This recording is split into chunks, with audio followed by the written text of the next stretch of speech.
being honest is not easy. It's very difficult. You Right. should be afraid of it. I didn't write a book about how to achieve comfort. I wrote a book about how to achieve results.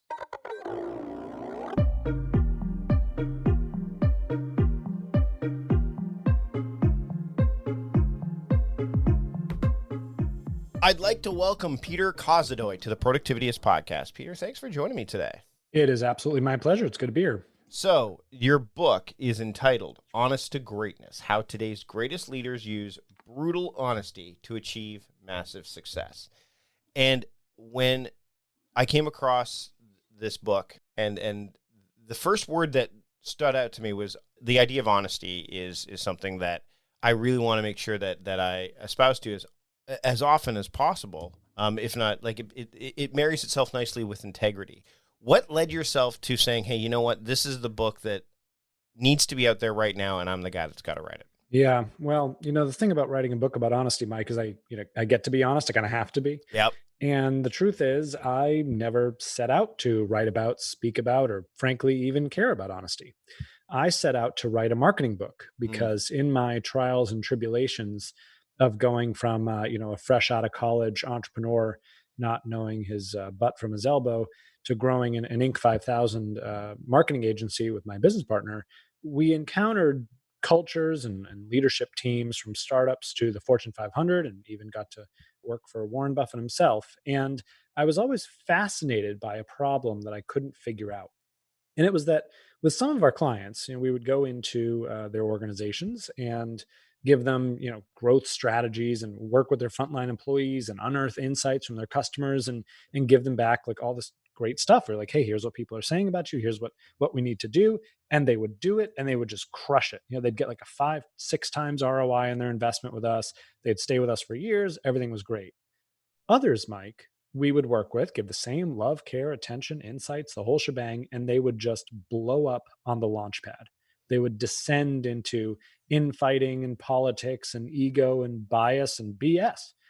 And I couldn't figure it out for the life of me. I mean, I used to walk away from some meetings saying, these people are idiots.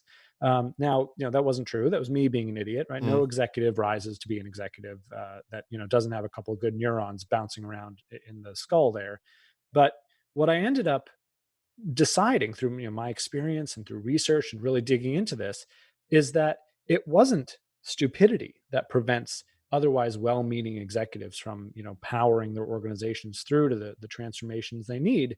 It's actually dishonesty on some level. And I don't mean outright lying for their own benefit. It's nothing that deliberate. It's usually the accidental lies that organizations and their leaders drift into. They fail to get honest about what's going on in the world around them. They fail to get honest about what their fellow executives or customers or employees are saying. And they fail to get honest with themselves that their own bias and ego and self-limiting beliefs often trickle down to the detriment of an organization. And that's how they get stuck. And so once I saw it through this lens, I couldn't unsee it. It started popping up in all these stories of organizations that tanked and those that just crushed it and dominated their industries. And so that's why I ended up, actually, my agent said to me, like, this is great, but this is not a book about marketing. It's a book about honesty. And I was like, well, clearly you didn't read the front page because it doesn't say anything about that. But he was absolutely right. And that's sort of the surprise campaign that I find myself on. Why do we get stuck in the trap of dishonesty? Like, how does that happen? Because to me, it seems like, there's that old adage of, you tell one lie and then it leads to another and leads to another. And it's hard once you've got this tangled web. It's very hard to untangle it and get out of it without, just kind of, it almost gets to the point where you have to keep track of where you've been forthright and where you've kind of been, elusive. Why is it so hard to shift from that mentality? And how do you, the book's obviously going to get into that to a degree as well, but what did you find as you're going through this that was some of the challenges with shifting to this idea of becoming honest so that you can be great? Oh gosh, there's so many great ways to answer that question. Psychologically, we can trick our amygdala into being okay with our own lies. The amygdala is that sort of emotional center that will go off, give us the pit in our stomach when we know we're not being honest. And the thing is, if we're dishonest more and more, we can actually sort of suppress those gut feelings and trick ourselves into thinking that what we're doing is okay. But so that's what's going on in our brains. But there's a thing about society. One of the stories I tell in my book is I go way back to ancient Rome and even back further to ancient Egypt. And I talk about the Hall of Two Truths. Have you ever heard about this in Egyptian mythology? It's ringing a bell, but go through it because it's been one of those things that where there's so many stories you can get from the past, especially from mythology and stuff that they kind of blend together. Go ahead and kind of recant it for me again. So imagine you're an ancient Egyptian, right? You walk out of the marketplace and you're momentarily blinded by the searing hot desert sun. You trip over your sandals, you go ass over tea kettle down the stone steps and land in a pile of unripe melons. Your brains go everywhere, you're dead, right? Hmm. In the next instant, you would be transported to a mythical place called the Hall of Two Truths. And in the Hall of Two Truths would be a scale. On one end of the scale would be your beating heart. And on the other would be the feather of Ma'at, the feather of truth. And the idea behind the story was that if you were an individual who lived with good values, who treated others well, you were a morally beneficial contributor to society, your heart would balance out with the feather of truth and you'd be admitted into the afterlife. Now, of course, we have many of those types of tales throughout all our religions. It helps to structure an environment and a culture of people who support each other instead of, go to war, every second that they can. The problem is, a couple centuries into this, the Amun priests got wise and they said to themselves, if everyone has to pass through this test and wants to get into the afterlife, perhaps we can give people a Disney fast pass to it and charge for that. So they started to literally provide scrolls that only the wealthy could buy. And if you had this scroll and this special incantation, that you essentially would bypass this test of morality and be entered into the afterlife, no matter how many people you had screwed over in the interim. So we have had this perversion of money and morals for so long. The problem that I point out in my book, what is different now is that in ancient Egypt, we didn't know anything, right? We Hmm. were all sitting around believing in the afterlife. We had no, science to argue otherwise. Not that we do today, but we know a lot more certainly about, the universe and the world we live in, how it all works. So now what's happened, if you take a look at the news and you can pick up fresh examples daily, folks who are doing things for the sake of money that damage others or their companies or the environment or workers or whatever, they're being called out for it. I mean, look at the Volkswagen diesel emissions scandal, the Wells Fargo fake account scandal, the whole Jeffrey Epstein episode, the whole Black Lives Matter movement. Like all of this stems from the complete transparency that we now have as information fires around the world so rapidly. And the premise of the book is that in an environment like that, where there really is, nowhere to hide, it is no longer going to pay to do anything but be honest and transparent. And by the way, the leaders and organizations that I profile in my book that use honesty, not as a touchy feely core value, but as a business strategy to achieve results, they are the ones who are making way more profitability. They are the ones that are dominating their industries. And it's all literally using something we learned when we were in preschool. It's interesting you talk about the strategic part, and as we were leaning into this, I remember one of the things when I was working at Costco, and I was dealing with one of the managers there, one of my higher ups, and I wanted to be promoted. And one of the things that he had said, and I was I was in my early 20s, and he had said, "You have all the hard skills to do it. It's the soft skills that we need you to work on, and those aren't as easy to make work or get." Amen to that. Yeah. So honesty to me, it's interesting because you talk about honesty as a business strategy versus, and when you were writing the book, you said, hey, I've set out to write a marketing book, which seems very tactical and strategic, but there is something about that soft skill and the soft skill set that really matters. How are you able to, in your work and in the book particularly, able to say, okay, this is a soft skill. This is why, instead of you going and reading some blog post or picking up, a very definitive tactical strategic guide about because you do in part two of the, in the second area, you talk about sales, marketing, finance, management, like the very, very qualitative in some or quantitative and qualitative, like these strategies, and yet imbuing and kind of, throwing honesty in there. How can someone that gets so caught up in the numbers and in the stuff that's easy to measure put honesty at the forefront as an effective business strategy? Well, luckily, I think over the past couple of decades, we have folks like Peter Drucker saying, culture eats strategy for breakfast. Mm, We know this to be true, right? The reason why I ended up, getting to honesty as a thing was I was tired of coming in as a marketing agency too late in the process. The executives had already let their biases and ego interfere in what they were trying to achieve. And so, my thing with honesty was we need to go to the root cause of what helps decision makers, key decision makers. And by the way, that's not just executives, it's middle managers and frontline employees. And I have chapters for them in my book as well, of how to wield this. But, what's the root cause of this? If we can't get honest with who we are as people, who we are as a team, who we are as a company, what we stand for, whether we, you said the word integrity earlier. Do we actually live by our core values, or is a bunch of horse crap? Like what are we doing here? The root cause of that is honesty. So when you talk about, how do we make the hard skills work? As long as business is about people and not about robots, then we need to be honest both with ourselves, with the others around us, about the others around us, how they think, how they feel, how they may feel differently than we are, how delicate their egos are. We can't achieve anything if we aren't honest, mhm. about what's driving us and what we are trying to achieve and whether that's even the right objective in the first place. And if we fail at those very fundamental things, none of the other things matter. Meal planning is important because it prevents us from being a disappointed wreck when dinner time comes around and we have no clue what to make, or even if we have the ingredients to make the meal.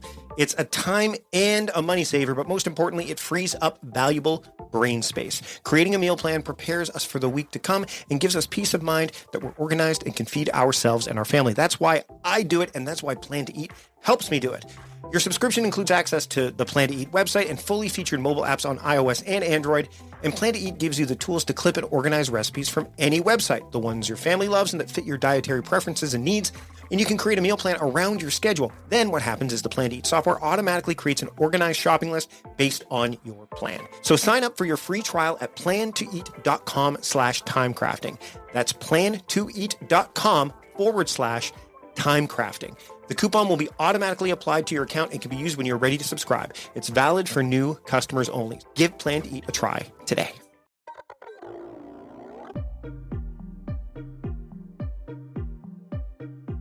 Okay, we're going to take a break from the conversation, but when we come back, I'm going to chat with Peter about the framework he's put in place that's mentioned in this book called the Hourglass of Honesty. But first, I want to talk about the sponsor for this episode, Fundrise.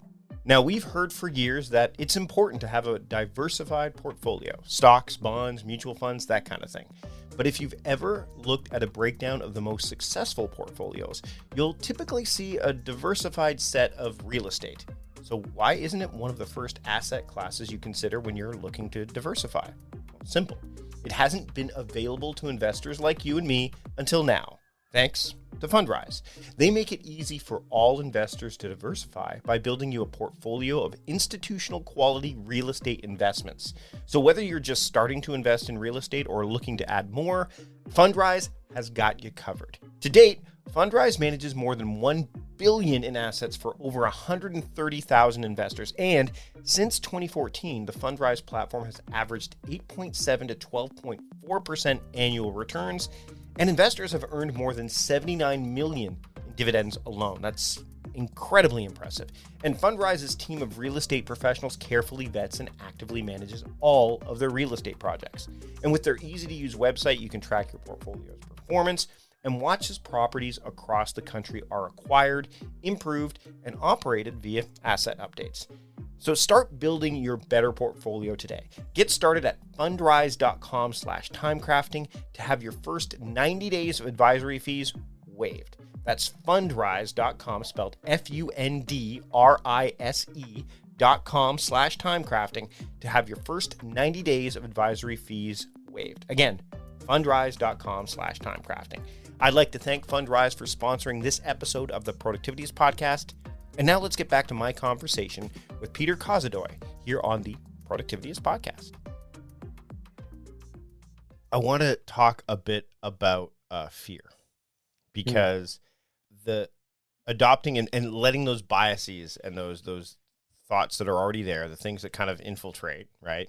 Steering away from those, there's a sense of fear. And I know you've got a blog post, which I'll link to, that talks about that as well. What role does fear play when it comes to honesty? Well, that's it, right? Fear and psychological protection are the twin empowerments of dishonesty, right? There's no reason to lie to ourselves or others unless we think, wrongly, by the way, that it's in our own best interest, because we're afraid of what would happen if we were just, brutally honest. Now, I can understand this because one of the things I struggled with, ironically, Mike, again, get to be honest about it, is when I turned 30, I had quite the quarter life crisis. Have you turned 30? I don't know who survives this. I am 16 years past 30, so I made it through.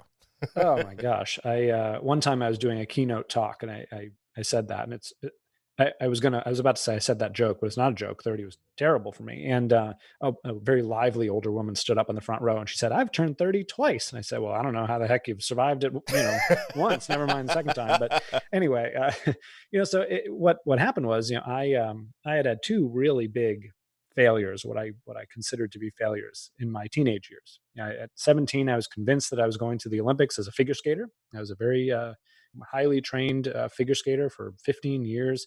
Olympics was the goal. And I was also, 100% sure I was going to Harvard.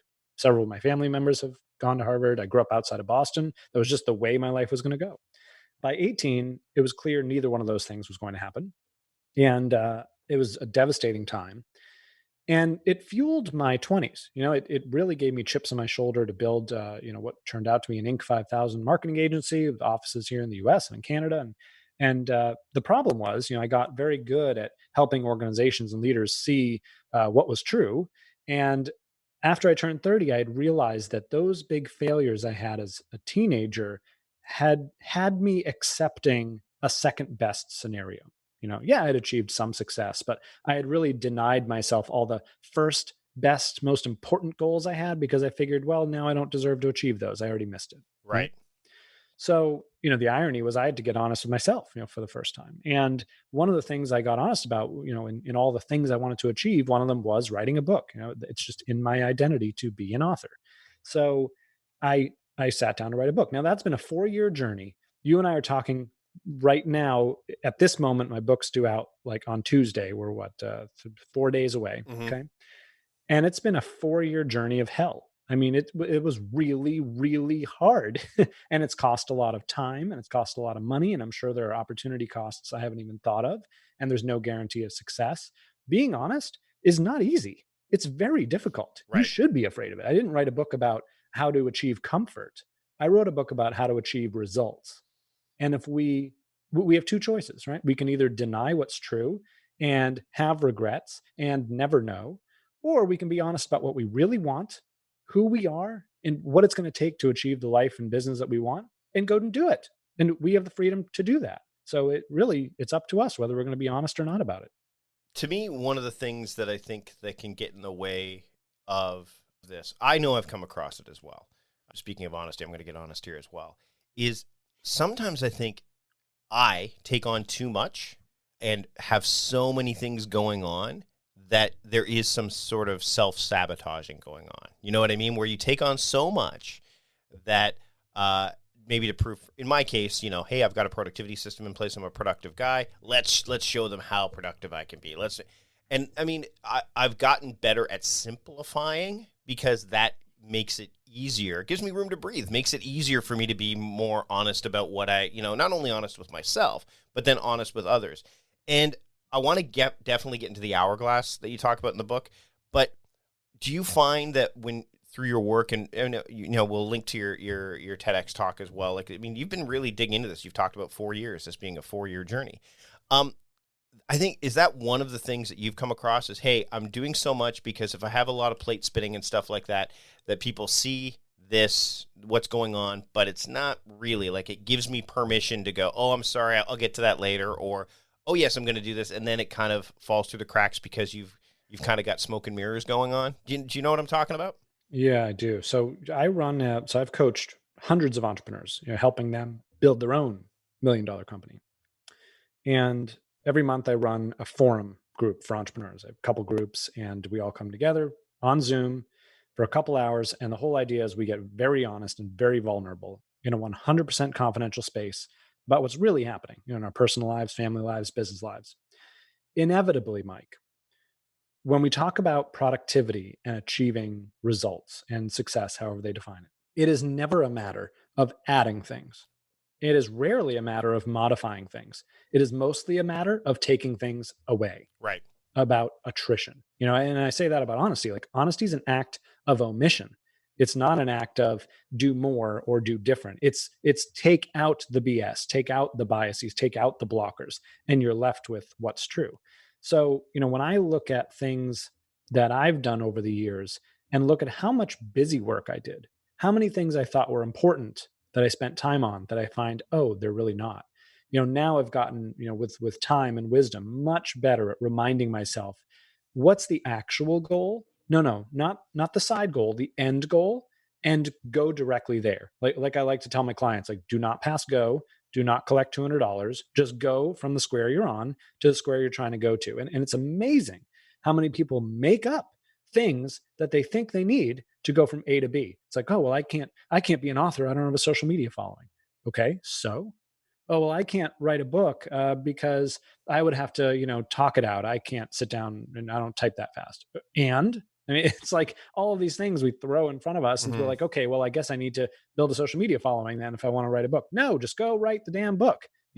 So these again, psychological protection that, and you reference, self sabotage.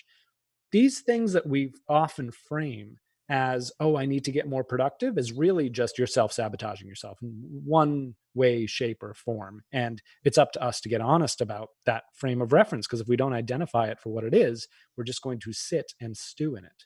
What was your epiphany about honesty? You've talked about like when the book became a marketing book, and then, when it was, oh no, this is a book about honesty. Anyone who's, that adage, write what you know. When was there a moment, where you said, oh yeah, I fell down this well. I tripped up. Maybe I waited and treaded water in this well for a while because I wasn't living up to that. Like, where can you trace back to when that moment was? And then maybe when the switch kind of flipped for you? Yeah, I mean, certainly for some reason that turning 30 was a big wake up call for me. I Right. don't know exactly why. And what I have ended up, understanding, and particularly with this book, where I started out as, how do I write a book in relation to my company, and just diverging those two things was an interesting epiphany, right? It's like, Right. oh wait, I don't have to write a marketing book because I own a marketing agency. I can write the book that I want to write to positively impact people for how I think they should. And what's one of the phrases, for anyone out there who's been interested in writing a book, that I've been fascinated by and I turn over in my mind all the time, is this author, much more successful than I am, just said it to me like offhand in a conversation. He's like, yeah, well, people write the book they want to read. Yeah, I've heard that And I before was too. like, Yeah. wow, that's really interesting. So I've been wondering, like, did I write the book I want to read? And I think so, because I've been so shocked to see how, business, which is so logical, right? Productivity, so logical, get so lost in all of our, mental acrobatics. And I used to think I was like alone. I was like, does anybody else see this like tomfoolery happening in these boardrooms? Until I ended up at Columbia Business School, where I did an MBA. And we got to dive deep into, Warren Buffett, since it's where he learned value investing. It's sort of the home of value investing. And he actually has a word for this. It's called the institutional imperative. And it describes how leaders and organizations, and by the way, we are all leaders, let's be clear about that point, leaders and organizations just get stuck, like rolling down the hill they're rolling on, unable to dislodge themselves and get at the facts and then make valuable change because of those new truths. So it's a subject I've been fascinated by, Mike, and I guess maybe I did write the book that I wanted to read, and I hope others want to read it. Let's talk about some of the frameworks, because I think one of the things that the book does well, and it's, again, we talk about this being like a soft skill, and there's strategic elements, but what you've done is you've put some things in framing so that people can go, oh, they can grab onto it, right? Because it becomes sticky. It doesn't become entangled, but it becomes like, okay, I now like the hourglass. Like let's talk a little bit about that, because what you've done is, and I've seen this. I had a podcast interview with Keith Ferrazzi, and he talks about, he's good at framing these things, because some of the stuff you'd think, oh well, how does co-elevation, how do you frame it? How do you make it so that it becomes strategic? And you've done that with the hourglass. So let's talk a little bit about that. I know I don't want to go into incredible detail, but I think it's an important distinction for people who are going to pick up the book, so that they can say, okay, oh, I get it. And then once I looked at that, as I asked you my earlier question about, like, okay, you say this to yourself and you say this to others, and there's that effect, that sliding effect or that scaling effect, that it clicked. So can you touch on the hourglass for a little bit here? Yeah, I'm happy to, because one of the things I've said is this is not an ethics book. Like, I didn't sit down to write an ethics book. I Right. think people should be generally honest. I think they should be good people, but that's not what this book is. This is a, how to make crap tons of money book, right? It's how to achieve results in your life book. And so I needed to make sure that I brought honesty into a tactical environment where you had a technique to use it. And as I said earlier, I mean, if you're an entrepreneur, I have a chapter for that, CEO chapter for that, frontline employee chapter for that. So, it's important to me that everyone actually uses this, weaponizes it, because it is such a powerful weapon for positivity and change. The central framework of the book, Mike, is, as you referenced, the hourglass of honesty. And it begins like this. And this, by the way, is the same framework that many of the leaders and organizations in my book have used to make change. Okay. First, we need to get honest about what I call the community. At that level, we need to be honest about what's going on in society, how social norms are changing. We live right now, 2020, in a time of pandemic, a pandemic of dishonesty, in addition to the pandemic of COVID-19, racial discrimination, gender bias. I mean, all sorts of really big, heady topics are being thrust on our society, and we can't bury our heads in the sand about these. I mean, we operate in these environments, and you look at like the ESG movement for businesses now paying much more attention to how they take care of communities and vendors and suppliers and employees and the environment. Like, this is all about getting honest about what's going on in the world, what we need to do and change. After that level, we need to narrow in a bit and get honest with and about the others around us. Now, sometimes we do need to be just direct with the people around us, right? Tell like it is. And there are techniques to do that so you don't offend people, like, ask permission. Hey, do you mind if I be really honest about, some feedback I have? Or, hey, I tend to be kind of direct. Is it okay if I'm direct with you? You seem like you can handle it. Yes. Okay. Get permission, move forward. And sometimes we need to do that, right? It's efficient. Mm-hmm. Other times we need to be honest about others, about what people around us are thinking, feeling, their backgrounds, their viewpoints, how different they might come to a conclusion than we. This is where empathy comes into play. And there are ways to, have constructive conversations with people that, by the way, we seem to violate every day if you watch the news. I mean, we've got divisiveness on every issue, and everyone's so busy jamming their viewpoint down the other person's throat that nobody's standing back and saying, like, tell me about that. How did you come to that conclusion? What kind of data are you looking at? Help me understand. That's honesty, right? Mm-hmm. Maybe I don't know the full story. Help me understand. So once we get down to those two levels, the final level, if you really want to make changes, and again, this is for you as a person or your organization, is to get brutally honest with and about yourself, with your own biases and self-limiting beliefs as a leader. What happens, Mike, is in that instant that you've gotten into what I call honest alignment, in an instant you've changed. I mean, you're essentially a different human being, right? Honest Mike is very different than dishonest Mike. Honest Mike has different wants and dreams and fears and desires and whatever. So what ends up happening, if you can get brutally honest in those levels, you actually, as a changed person, end up changing the others around you. And we sort of come back out the other side. So I call it an hourglass. And when you do that, when you change your inner circle, when you change your employees, change your customers, change your sphere of influence as far as people, that's when you can influence the community. That's when you can achieve game-changing results in your life and business, whether that is for you to write your own book or get on the Inc. 5000 list of fastest growing companies or whatever it is. you need to go through that transformation process in some way, shape, or form. Peter, normally as we get close to wrapping up, I ask, what's the one thing that someone can do to start that journey towards honesty?